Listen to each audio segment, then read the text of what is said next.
이 시간에 하나님께서 우리에게 주신 말씀은 신약성경 고린도전서 16장 13절 말씀입니다. 죄송합니다. 마스크 잠깐 벗도록 하겠습니다. 신약성경 고린도전서 16장 13절 말씀, 고린도전서 16장입니다. 제가 갖고 있는 성경책으로 285쪽에 있습니다. 고린도전서 16장 13절 한 절 말씀입니다.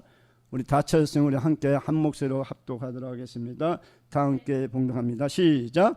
깨어 믿음에 굳게 서서 남자답게 강건하라. 아멘. 오늘 하나님께서 우리에게 주신 본문의 말씀을 가지고 믿음으로 축복받는 삶이라는 제목으로 말씀이 선포될 때 하나님의 놀라운 은혜가 함께 하시기를 간절히 소망을 드리겠습니다. 여러분, 신앙생활 하기가 편합니까? 어렵습니까?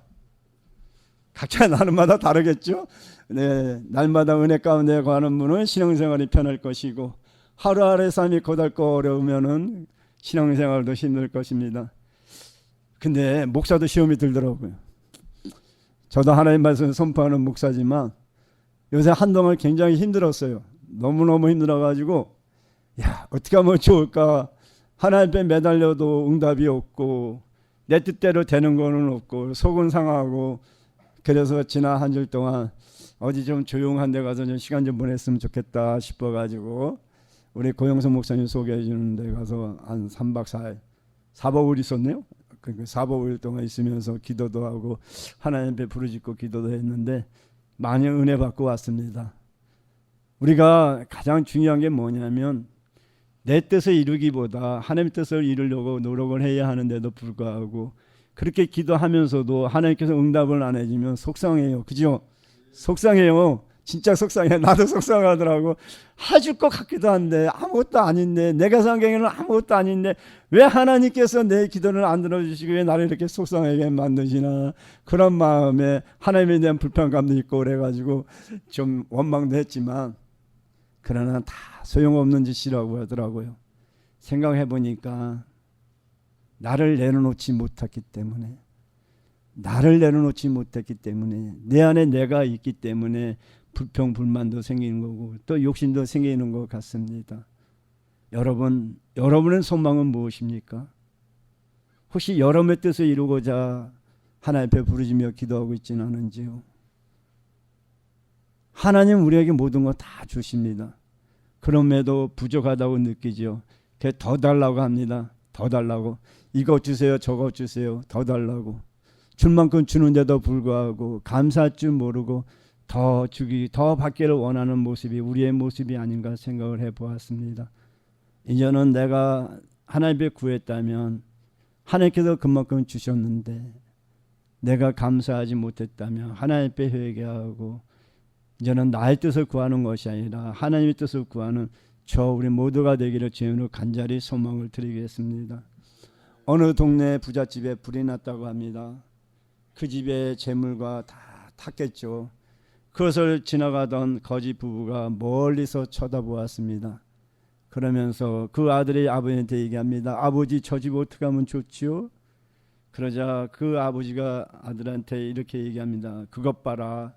우리에게는 불에 탈 집이 없으니 얼마나 좋으냐. 너 애비 잘 만난 거를 복으로 생각하면서 살아라. 아버지가 그렇게 얘기를 했답니다. 과연 그게 복이 될까요? 그래요. 각자 사람이 생각하기에 다름에 따르겠지요. 마찬가지로 신앙이 없는 사람에게는 사탄의 유혹이 있을까요? 없을까요? 네? 신앙이 없는 사람은 사탄의 유혹이 없죠. 당연히. 왜? 유혹할 이유가 없잖아요. 믿음이 없는 사람한테, 당연히 믿음이 있는 사람한테만이 사탄의 유혹에 있긴 나름입니다. 부패하여 영적 건강을 잃어버린 교회에는 마귀의 시험도 없을 것입니다. 그러나 그것은 거지 같은 인생을 살아가는 것과 다를 바 없다고 할 수가 있겠죠. 하나님의 영광과 축복도 영생도 또한 천국도 없는 것이죠. 진정으로 믿음 안에 사는 사람은 어디에 소망을 두며 살아갑니까? 이 땅에 소망 두며 살아가는 것이 아니라 천국에 소망 두며 살아가는 사람이 참된 믿음의 사람이라고 말할 수가 있는 것입니다. 사랑하는 성도 여러분, 여러분이 평소에 생활할 때 아니면 여러분에게 맡겨진 직분을 감당해 나갈 때 마귀의 방해와 공격이 있는지 없는지 한번 여러분 스스로 한번 생각해 보십시오. 여러분의 생활, 여러분의 신앙생활 가운데 영적인 유혹이 없다면 여러분의 믿음은 연약한 믿음이라고 말할 수가 있는 것입니다. 왜요? 사탄이 유혹할 필요가 없기 때문에. 진정으로 하나님만 바라보며 하나님만 의지하며 나아가고자 하는 자에게는 사탄이 그냥 두지 않죠. 넘어뜨리려고 우는 사자와 같다고 말하고 있지 않습니까? 여러분을 넘어뜨리려고 하는 것이 사탄의 직분입니다. 진정으로 내가 맡겨진 직분, 내가 맡은 일에 충성을 다할 때 사탄은 우리가 그만큼 하나님의 일을 할 때 방해하는 것이 당연한 것입니다. 만약에 나의 삶 가운데 사탄의 유혹이 없다라면 그 사람의 믿음은 연약한 믿음이라고 당연히 말할 수가 있는 것입니다.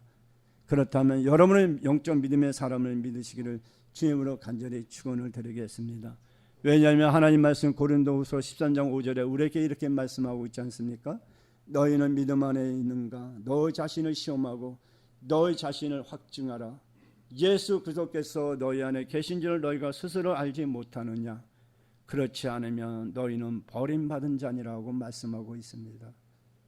내가 과연 하나님의 택한 백성인지 아니면 내가 하나님 앞에 버림받은 자로서의 삶을 살아가고 있는지 우리는 항상 하나님 앞에 물으며 기도하며 간구하며 살아가야 할 것입니다.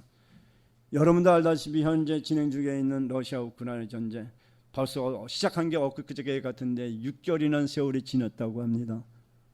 되게 빠르죠?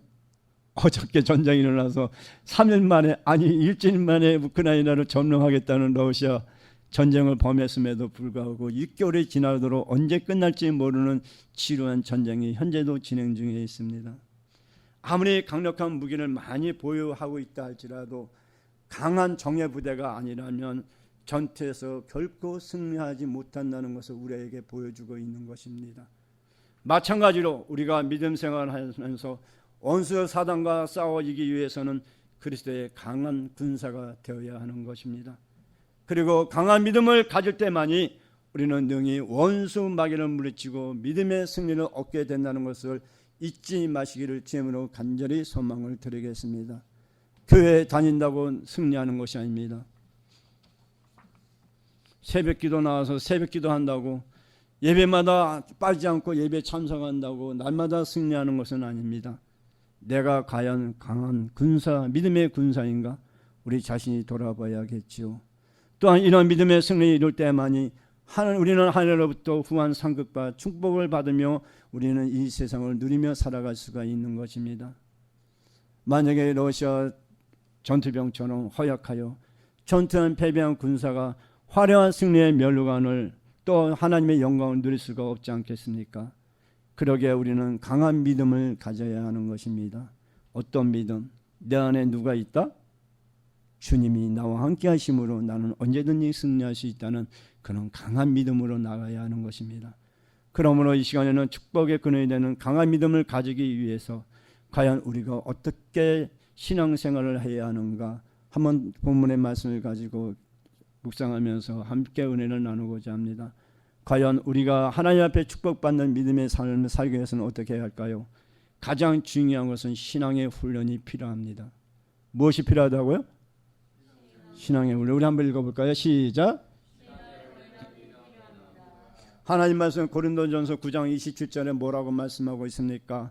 내가 내 몸을 쳐 복종하게 함은 내가 남에게 전파한 후에 자신이 도리어 버림을 당할까 두려움이라고 말씀하고 있습니다. 우리 본문에 나와 있죠? 우리 한번 읽어볼까? 다 같이 시작. 내가 내 몸을 쳐 복종하게 함은 내가 남에게 전파한 후에 자신이 도리어 버림을 당할까 두려움이로다. 아멘.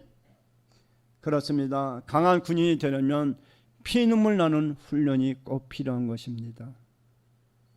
훈련 없는 군사가 강한 군사가 될 수가 없듯이 옛날 고린도 시절에는 미스터 미안이라는 올림픽 경기가 3년마다 열렸다고 합니다. 그래서 선수로 선발된 운동선수들은 올림픽에서 우승하기 위해 피눈물 나는 훈련을 그들은 받아야 했다는 것이죠. 이렇듯 경기에서 우승을 하려고 해도 또 전쟁에서 승리를 하려고 해도 피눈물 나는 훈련이 필요하건만 하늘며 영원한 생명의 면류관을 얻고자 하는 우리가 훈련 없이 어찌 그 귀한 생명의 면류관을 얻을 수가 있겠습니까? 그렇다면 우리가 그리스도의 군사로서 부름받은 자로서 여러분은 지금 현재 어떤 신앙 훈련을 받고 있는지요? 여러분 지금 신앙 훈련 받고 있습니까? 우리 목사님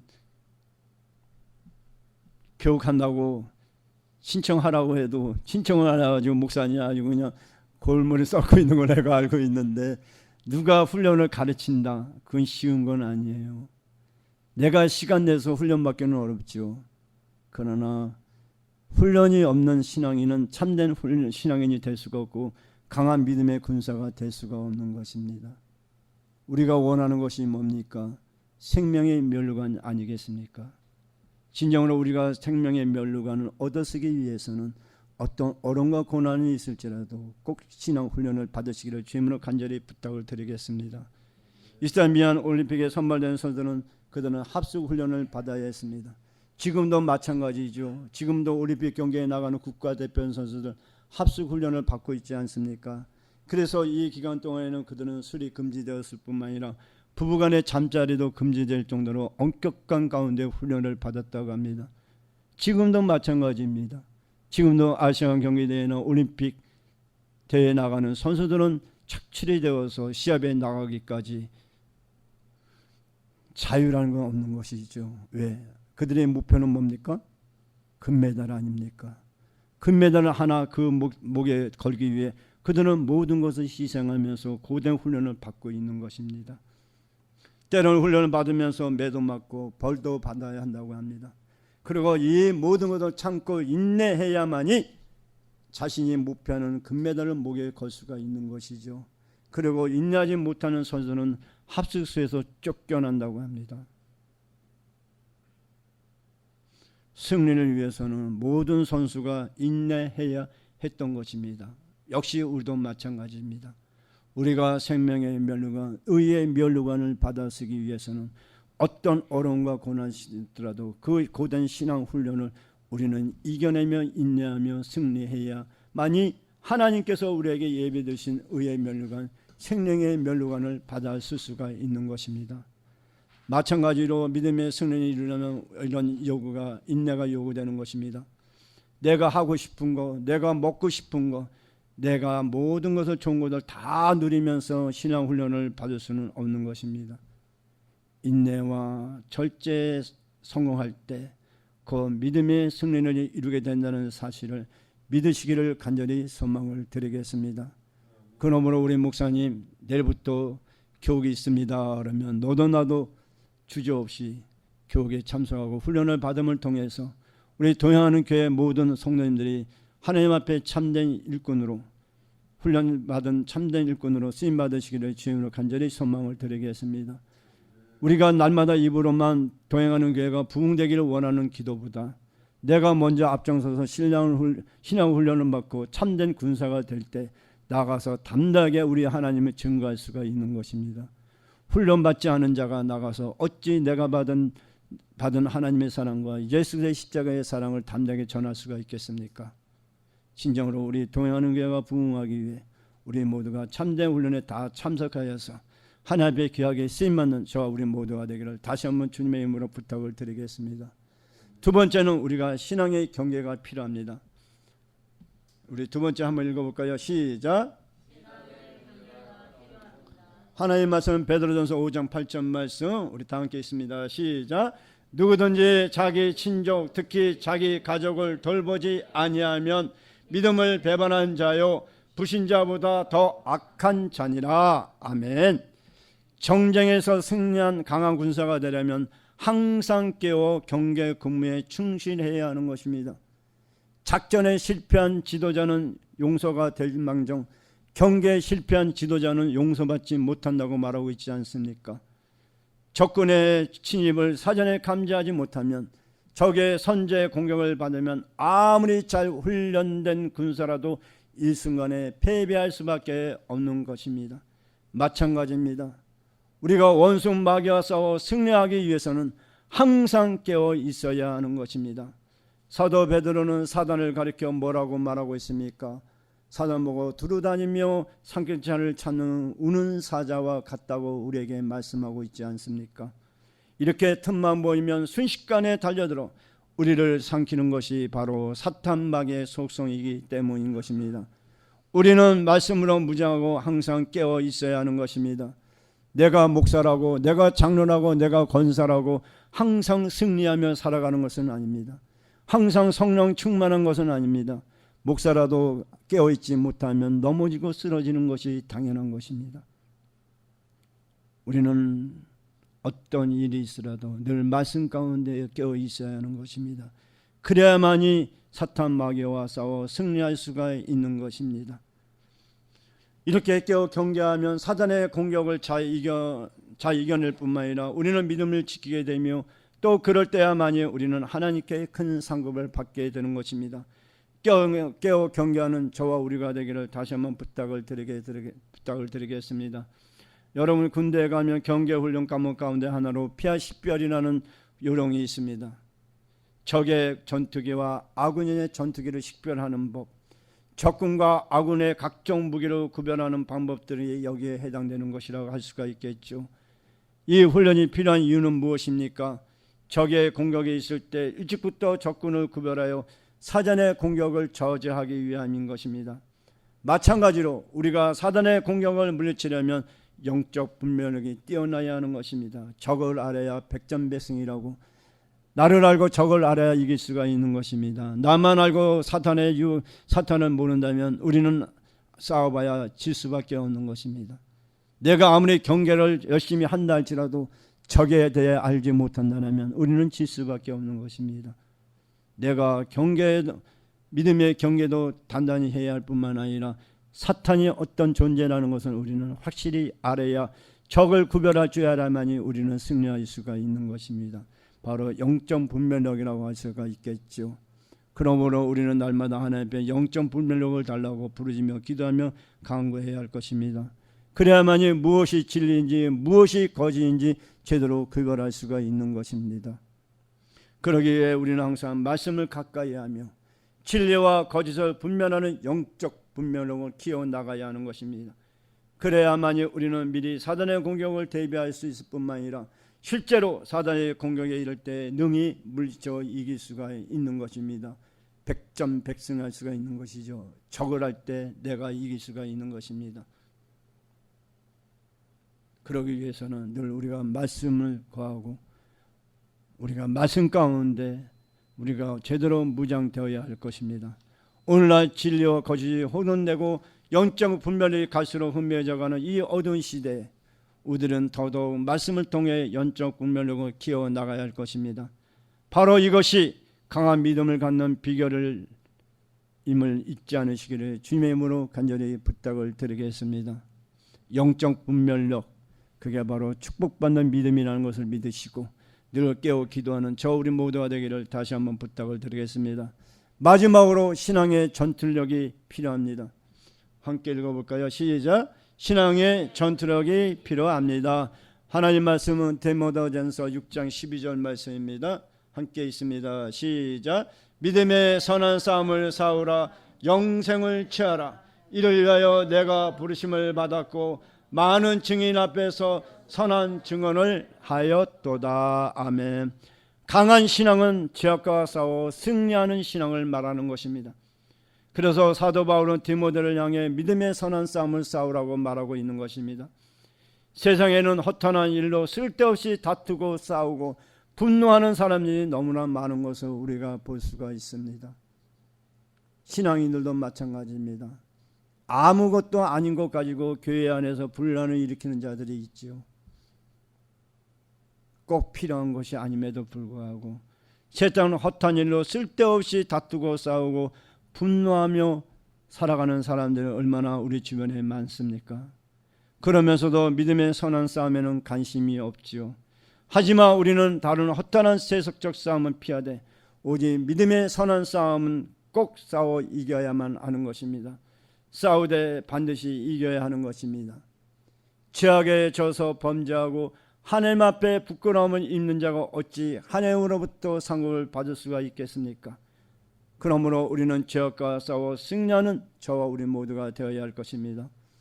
때로는 싸우지 않고 피하는 것이 오히려 승리의 비결을 될 수도 있는 것입니다. 영적 세계에서도 마찬가지입니다. 싸워서 물리쳐야 하는 죄악이 있는가 하면 피해야 이길 수 있는 죄악도 있는 것입니다. 그러므로 사도 바울은 음행죄가 여기에 해당한다고 말하고 있습니다. 이 죄는 가까이 하면 할수록 오히려 유혹받고 말려들기가 쉬운 것입니다. 그러므로 따라서 우리는 음행죄를 피하고 멀리할 때 이길 수가 있는 것입니다. 거룩한 싸움에는 이렇게 작전이 필요하고 신령한 지혜가 필요한 것입니다. 멀리할 것은 멀리하여 신앙의 승리를 이루는 저 우리 모두가 다 되기를 주님으로 간절히 부탁을 드리겠습니다. 여러분도 알다시피 지금은 얼마나 영적으로 육적으로 타락한 시대를 우리는 살아가고 있지 않습니까? 도저히 인간으로는 이룰 수 없는, 도저히 인간 같지 않은 사람들이 얼마나 많은 시대를 우리가 살아가고 있습니까? 자기가 자기 뱃속으로 낳은 자식을 내다 버리고 죽이고 버리고 진짜로 동물보다 못한 시대를 살아가는 것이 우리 시대를 우리는 살아가고 있습니다. 그러므로 우리는 신앙의 전투력이 필요한 것입니다. 사탄 마귀는 우리를 그냥 두지 않습니다. 언제나 우리를 넘어뜨리려고 하는 것이죠. 특별히 하나님과 가까이 하는 자, 늘 깨어 기도하는 자를 그냥 두려고 하지 않습니다. 오늘 이 시간도 우리를 우는 사자같이 찾고 있다는 것을 잊지 마시고 신앙의 전투력을 단단히 하여서 어떤 유혹에도 넘어가지 않고 승리하는 저 우리가 모두가 되어서 하나님 앞에 축복받는 믿음의 삶을 살아가는 저 우리 모두가 되기를 주님으로 부탁을 드리겠습니다. 오늘 말씀의 결론입니다. 사랑하는 동양교회 성도 여러분, 이상의 말씀을 통해서 볼 때 여러분은 과연 강한 믿음의 용사가 해당됩니까? 아니면 나는 아주 허약한 군사에 해당된다고 생각하십니까?